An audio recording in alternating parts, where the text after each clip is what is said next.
Party వచ్చింది ఈ మధ్యకాలంలో, దానికి అధికార ప్రతినిధి. జనసేనకి పోటీగా, జనసేనకు ప్రాక్సీగా దింపారని చెప్పేసి ఒక అభియోగం. వాళ్ళు కూడా ఈ మొత్తం ఎంటైర్ డ్రామాను ఎంజాయ్ చేస్తున్నట్టున్నారు. అంటే వాళ్ళని ఎవరు డిప్లాయ్ చేశారో తెలియదు. పేపర్లో తప్పితే వాళ్ళ ప్రెసిడెంట్ అంటే ప్రెస్ రిలీజ్లో కనిపిస్తాడు కోనింటి పవన్ కళ్యాణ్ అంట. ఆయన ఎప్పుడు జనం ముందు ప్రవేశపెట్టరు. 175 అసెంబ్లీ స్థానాలు మాత్రం పోటీ చేస్తారంట, 25 పార్లమెంట్ సెగ్మెంట్లకు పోటీ చేస్తారంట. ఏమంటే ఇప్పుడు ఇవన్నీ చూస్తున్నారు, ఈ జంపింగ్ జపాంగ్స్ ఇవన్నీ చూస్తున్నారు. నిజంగా అసలు మీకు 175 మంది అసలు మీ పార్టీలో ఉన్నారా? నుంచోబెట్ట మాట అటు ఉంచండి, 175 మంది ఉన్నారా మీ కార్యవర్గంలో? రమేష్ గారు, ముందుగా వాసుదేవన్ గారు ముందుగా మీకు ప్యానెల్లో ఉన్నటువంటి పెద్దలందరికీ కూడా నమస్కారం అండి. మాకు అభ్యర్థులు ఆల్రెడీ 175 మందిని మేము సెలెక్ట్ చేసుకుని ఉంచాం సార్, రెడీగా ఉన్నారు. ఎందుకంటే ప్రభుత్వం మీద ఉన్నటువంటి వ్యతిరేకత, గతంలో టీడీపీ ప్రభుత్వంలో జన్మభూమి కమిటీలు చేసినటువంటి ఇబ్బందికర పరిస్థితులను ఎదుర్కొన్న వాళ్ళు, అదేవిధంగా వైకాపాలో మరి వాలంటీర్ల చేతిలో ఇబ్బందులు పడ్డవాళ్ళు కానివ్వండి, లేకపోతే ప్రభుత్వ పరంగా ఉన్నటువంటి ఇబ్బందులన్నీ ఎదుర్కొన్నటువంటి ప్రజలంతా కూడా ఈరోజు కొత్త పార్టీల వైపు కూడా చూస్తా ఉన్నారండి. ఈ కొత్త పార్టీల వైపు చూసేటటువంటి క్రమంలో అందరితో పాటు జాతీయ జనసేన పార్టీ కూడా ముందుంటది. ఒక ప్రశ్న అండి, ఇప్పుడు వైసీపీలో టికెట్ రాని వాళ్ళు, ఒక నిమిషం రమేష్ గారు, వైసీపీలో టికెట్ రాని వాళ్ళు, టీడీపీలో రాని వాళ్ళు, జనసేనలో రాని వాళ్ళందరికీ మీరు టికెట్లు ఇస్తారా? పార్లమెంట్ సభ్యులను కూడా నిలబెడతామండి. నేను అదే అడుగుతున్నా, ఇప్పుడు వైసీపీలో టికెట్లు రాని వాళ్ళు, టీడీపీలో రాని వాళ్ళు, జనసేనలో రాని వాళ్ళు, వీళ్ళందరికీ మీరు టికెట్ ఇస్తున్నారా? అలా ఇవ్వము సార్, ఎందుకంటే మేము కూడా వ్యక్తిగతం ఆలోచిస్తామండి. ఇప్పుడు రాజకీయాలన్నీ కూడా ప్రీపెయిడ్ రాజకీయాలు. అక్కడ వెళ్తే అక్కడ టికెట్ ఇవ్వకపోతే ఇక్కడ ఇవ్వకపోతే ఇంకో చోట, ఏముంది డబ్బులు తీసుకొని వెళ్ళి టికెట్లు కొనుక్కునే టైపు ఈ రోజు అంతా రాజకీయాలు తయారవుతా ఉన్నాయి.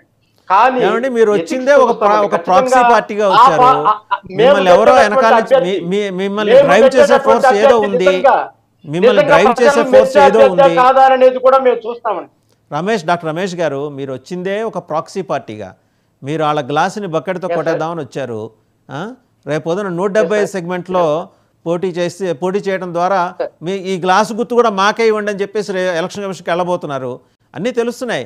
ఇన్ని చేస్తున్నారు కానీ మీ కోనింటి పవన్ కళ్యాణ్ గారు ఎవరో జనాలకు చూపించరు. ఎందుకు నమ్మాలండి మీ పార్టీ? సార్ ఒక మాట చెప్తున్నాం సార్, మా పవన్ కళ్యాణ్ గారు ఎన్నికల ప్రచారానికి వస్తారు, ఎన్నికల ప్రచారంలో పాల్గొంటారు. అదే విధంగా అవసరమైన టైంలోనే మా పవన్ కళ్యాణ్ గారు స్పందిస్తారు. ప్రతి చిన్న విషయానికి పవన్ కళ్యాణ్ గారు స్పందించమంటే స్పందించరండి.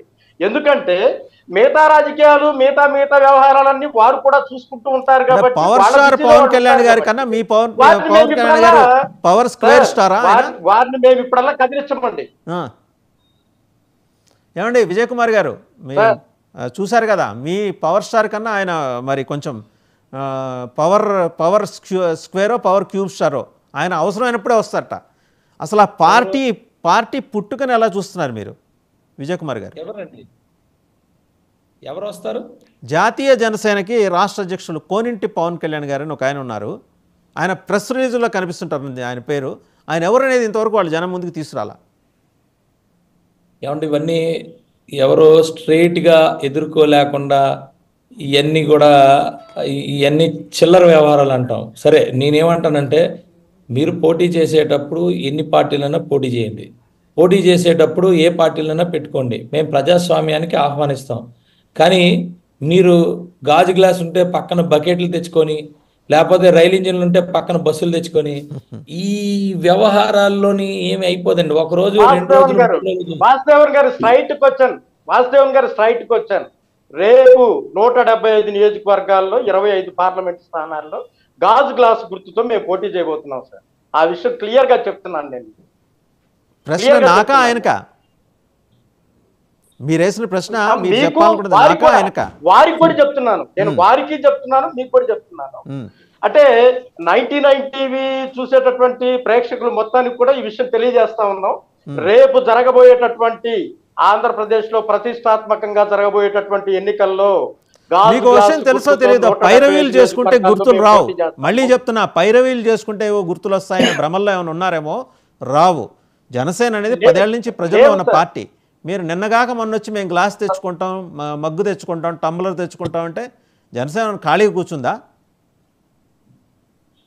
సార్ ఇప్పుడు ఒకటే చెప్తున్నాను సార్, అది కాదు. తిరుపతి బై ఎలక్షన్ లో సార్, తిరుపతి బై ఎలక్షన్ లో అభ్యర్థిని నేనే.